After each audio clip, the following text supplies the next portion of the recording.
नमस्कार. माझे नाव अपर्णा पाटील. माझ्या मुली Learnwell institute of education and research या स्कूलमध्ये शिकत आहे. ही स्कूल चाकण येथील कडाच्या वाडी येथील गणेश मंदिराच्या जवळ आहे. ह्या स्कूलबद्दल मला थोडा फीडबॅक द्यायचा आहे. माझं मन इथे व्यक्त करायचं आहे. जेव्हा ॲज अ पॅरेंट म्हणून जेव्हा आम्ही दोघे मुलींच्या शिक्षणासाठी किंवा स्कूलच्या ॲडमिशनचा विचार करत होतो, तेव्हा असं वाटत होतं की मुलींना एक अशी स्कूल मिळायला पाहिजे ज्या रेग्युलर स्कूलपेक्षा थोडीशी वेगळी पाहिजे. म्हणजे एकंदरीतच त्यांच्या कलागुणांना वाव दिला गेला पाहिजे, त्यांचा कल कशाकडे आहे हे पाहिलं पाहिजे आणि त्याच्यानुसार त्यांना गाईड केलं पाहिजे आणि त्यांना एक वेगळं विशिष्ट असं मार्गदर्शन मिळालं गेलं पाहिजे. हा विचार करत असतानाच आम्हाला थोडक्यातच एक स्कूलची ॲड मिळाली. त्या ॲडवरून फोन नंबर घेऊन आम्ही त्या स्कूलमध्ये मॅमना फोन केला. फोन केल्यानंतर कळालं की ती स्कूल इथे जवळपासच आहे आणि तिची कन्सेप्ट अशी होती की ती प्रॅक्टिकल एज्युकेशनवर जास्त भर देत होती. त्यामुळे आम्हाला त्यांची जी कन्सेप्ट आहे ती खूपच आवडली आणि त्या फोनवरून जेव्हा स्कूलबद्दलची माहिती देत होते, तेव्हा ते आम्हाला माहिती खूपच आवडली. कारण इतर स्कूलपेक्षा थोडं वेगळं होतं. म्हणून ठरवलं की आम्ही दोघांनी की आपण या स्कूलमध्येच ह्या मुलींचं ॲडमिशन घेऊ. तेव्हा आम्ही फोनवरूनच काय केलं होतं, ह्या मुलींचं ॲडमिशन फायनल केलं होतं. ह्या स्कूलमध्ये मुलांना न मारता अगदी समजावून गोडीने गुलाबीने ते सांगितलं जायचं, त्यांना समजावून दिलं जायचं. होमवर्क दिला जातो, पण तो अगदी थोडाच त्यांच्या वयाचा, त्यांच्या मानसिकतेचा विचार करून दिला जातो. त्यामुळे मुलं ते होमवर्क खूप आनंदाने करतात आणि कोणत्याही प्रकारचं त्यांना बर्डन नसतं किंवा त्यांना कोणत्याही प्रकारचा फोर्स केला जात नाही. त्यामुळे ते होमवर्क करताना मुलं खूप आनंदाने करतात. जेव्हा प्रॅक्टिकल एज्युकेशन असतं, तेव्हा प्रत्यक्षात त्यांना तिथे ग्राउंडवर घेऊन गेलं जातं. तिथं असलेल्या आजूबाजूला असलेल्या भाजीपाला, फळं, पानं आणि पक्षी हे सगळे त्यांना प्रत्यक्षात बघता येतं, अनुभवता येतं. फळभाज्या जेव्हा बघतो किंवा फुलं जेव्हा बघतो, तेव्हा त्यांच्या मुळापासून त्यांची पानं, फुलं, त्यांची रंग, रूप, रचना, पानांचे आकार किंवा फळांच्या आतील अंतर्गत रचना आणि त्यांची चव हे सुद्धा त्यांना पाहायला मिळतं किंवा अनुभवता येतं. त्यामुळे जेव्हा अशा प्रकारे शिक्षण दिलं जातं, तेव्हा ते शिक्षण पूर्णपणे मुलांच्या लक्षात राहतं. कारण ते स्वतः अनुभवलेलं असतात. तेव्हा त्यांना जास्त पाठांतराची गरज नाही पडत किंवा जास्त लिहिण्यासाठीही त्यांना त्रास घेण्याची गरज पडत.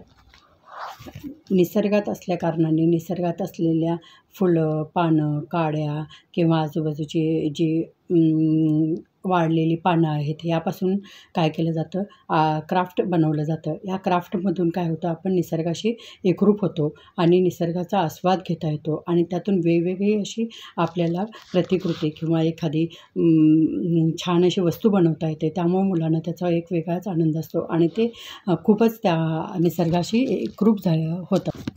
झाडावर चढणे, उड्या मारणे ह्या गोष्टी केल्यामुळे शारीरिक व्यायाम तर होतोच आणि त्यांची हाडेसुद्धा मजबूत होतात. आणि जेव्हा पहिल्यांदा मुलं स्कूलमध्ये येतात, तेव्हा त्यांना हातामध्ये पेन्सिलसुद्धा पकडणं खूप कठीण जातं. कारण त्यांचे बोटं नाजूक असतात. त्यांना सहजासहजी अशी बोटांना पेन्सिल पकडणे ग्रीप येत नाही. त्यामुळे प्रथमतः मुलांना काय केला जातो, कलर दिला जातो आणि त्या कलरला मुलं अट्रॅक्ट होतात आणि अट्रॅक्ट झाल्यामुळं काय होतं की त्यांना सहजपणे हातामध्ये ब्रश हाताळता येतो आणि मग त्यांना व्यवस्थित कलरिंग केले जाते आणि त्यामुळे ब्रश अलगदपणे फिरवला जातो आणि त्यांच्या हातांना किंवा बोटांना एक वळण मिळतं आणि अशा प्रकारे रोजची सवय झाल्याने, सराव झाल्यामुळे मुलांच्या हस्ताक्षर सुधारण्यासाठी, हँडरायटिंग सुधारण्यासाठी खूपच चांगला प्रयत्न होतो आणि त्यामुळे त्यांची अक्षरं छान अशी वळणदार बनतात. हा एक त्याच्यामध्ये सगळ्यात महत्त्वाचा फायदा आहे.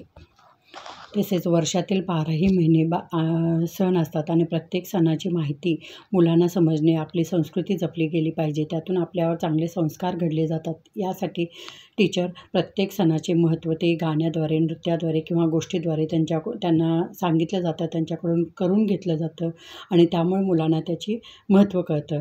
याच्यामागचं सगळ्यात महत्त्वाचं कारण म्हणजे जेव्हा या पिढीला आपण आपली संस्कृती शिकवतो, आपले संस्कार शिकवले जातात, तेव्हा ही संस्कृती अशीच पुढच्या पिढीला जोपासली जावी आणि आपल्या संस्कृतीचे जतन व्हावे, हाच एकमेव उद्देश आहे. संक्रांतीच्या वेळेलाच या स्कूलमध्ये बोरस्नानाचा एक मोठा कार्यक्रम केला गेला. इथे जेव्हा आपण घरामध्ये शाळेमध्ये आपल्या मुलांचे बोरस्नान करतो तेव्हा ते अगदी आवडीने प्रेमाने करतात. तसंच स्कूलमध्येही कोणत्याही मुलांच्यासोबत भेदभाव न करता जी आपली मुलं आहेत तीच ही स्कूलमधील विद्यार्थी आपलीच मुलं आहेत असा विचार करून त्यांनी मोठ्या प्रमाणात बोरस्नानाचा कार्यक्रम साजरा केला. यामुळे मुलांच्यामध्ये शेअरिंग करणे आणि एकत्र राहणे, एकमेकांसोबत आनंद व्यक्त करणे ह्या गोष्टी वाढीला लागतात. त्यामुळे हा कार्यक्रम इथे करण्यात आला आहे. दिवाळीच्या वेळेस मुलांच्याकडून पंत्या बनवण्यात आल्या आणि त्या पंत्यांना कलर वगैरे देऊन त्यांना छान असं डेकोरेट करण्यात आलं आणि मग नंतर त्यांच्या पंत्या त्यांना स्वतःलाच विकायला लावल्या. जेव्हा पालकांना सांगितलं की तुमच्या मुलांनी छान अशा पंत्या बनवल्यात आणि त्यांचे कौतुक करण्यासाठी तुम्ही त्यांच्याकडून त्या पंत्या विकत घ्या असं सांगण्यात आले. तेव्हा मुलांना सांगितले की तुम्ही केलेल्या कष्टाची चीज किंवा त्या कष्टाला किंमत कशी मिळावी आणि त्याचा मोलभाव कसा करावा हे टीचरांनी त्यांना सांगितले. त्यामुळे त्यांना आर्थिक गोष्टींनीसुद्धा तयार करण्यात आले. त्यांना इतरांशी कसे बोलावे, दुसऱ्यांशी कसा संवाद साधावा, कशी इतरांना मदत करावी, आपल्या समाजामध्ये सध्या काय चालू आहे, आपल्या भारत देशामध्ये कोणते संकट आहे किंवा कोणता प्रश्न आहे आणि ह्यासुद्धा ज्या बेसिक गोष्टी आहेत किंवा सध्या परिस्थितीची ज्या जाणीव आहे किंवा जे प्रश्न आहेत हे ते मुलांना समजावून सांगितले जातात. त्याचबरोबर मुलांच्यामध्ये भक्तिभाव निर्माण व्हावा यासाठी भजन आणि एक प्रकारची वेगवेगळी भक्तिगीते त्यांच्याकडून म्हणून घेतली जातात आणि त्यांचा अर्थ सांगितला जातो. गेल्या काही दिवसापूर्वीच एक भजन त्यांच्याकडून म्हणून घेतलं गेलं होतं आणि ते भजन जेव्हा डॉक्टर निकम या सरांनी पाहिलं तेव्हा ते भजन खूप त्यांना आवडलं. कारण ती मुलं तर खूपच लहान आहेत, म्हणजे एकंदरीत 5 वर्षाची वगैरे मुलं आहेत आणि त्या मुलांनी ते भजन अगदी स्पष्ट उच्चारामध्ये शब्दामध्ये गायलं आणि त्याचा अर्थसुद्धा त्यांना माहिती होता. हे त्यांना खूप कौतुक वाटलं. म्हणून त्यांनी त्या मुलांना प्रोत्साहित करण्यासाठी आणि त्यांच्या कलागुणांना वाव देण्यासाठी त्यांचे कौतुक करण्यासाठी त्यांनी एक चरणसेवा म्हणून मुलांना शूज गिफ्ट करण्यात आले आणि त्यांना तिथे एक मोकळं व्यासपीठ उपलब्ध करून दिले गेले. त्यामुळे मुलांना त्याचा खूप आनंद झाला आणि ह्या लहान वयात मुलं इतकी स्टेज डेअरिंग त्यांच्यामध्ये आहे, ते कोणत्या बिनधास्तपणे डान्स करत होते, तिथं वावरत होती. हा एक कलागुण त्यांच्यामध्ये टीचरांनी चांगलाच अवगत करून दिला होता. त्यामुळे टीचरांचे करावे तेवढे कौतुक खूपच आहे.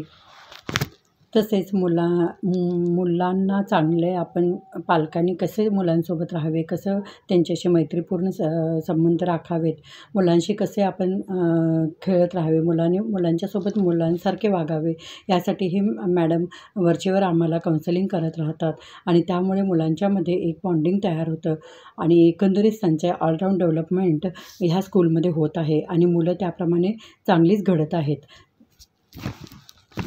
मुलं तर या स्कूलमध्ये इतकी एकरूप झाली आहेत की त्यांना 9 ते 1चं टायमिंग आहे स्कूलचं, तरीही त्यांना ते स्कूलचं टायमिंग कमी वाटतं.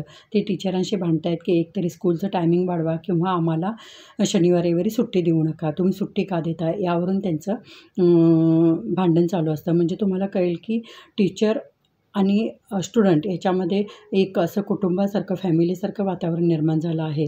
त्यामुळे मुलांना स्कूल आहे असं वाटतच नाही, एक आपलं ते घरच आहे असं वाटतं. म्हणून ते कधीही स्कूलला जायला कंटाळा करत नाहीत. आजारी असले तरीही त्यांना टीचरांनी सांगितलं असेल की तुम्ही घरी विश्रांती घ्या, तरीही ते घरी थांबत नाहीत, त्यांना स्कूललाच जाणं आवडतं. म्हणजे यावरून तुम्हाला कळतं की टीचर आणि स्टुडंट यांचं बॉन्डिंग खूप छान आहे. मला असं वाटतं की मी माझ्या मुलींचं ॲडमिशन इथे घेऊन खूप योग्यच निर्णय घेतलेला आहे आणि तुम्हालाही तुमची मुलं अशी घडावीत असं वाटत असेल तर तुम्हीही या स्कूलमध्ये ॲडमिशन करा. धन्यवाद.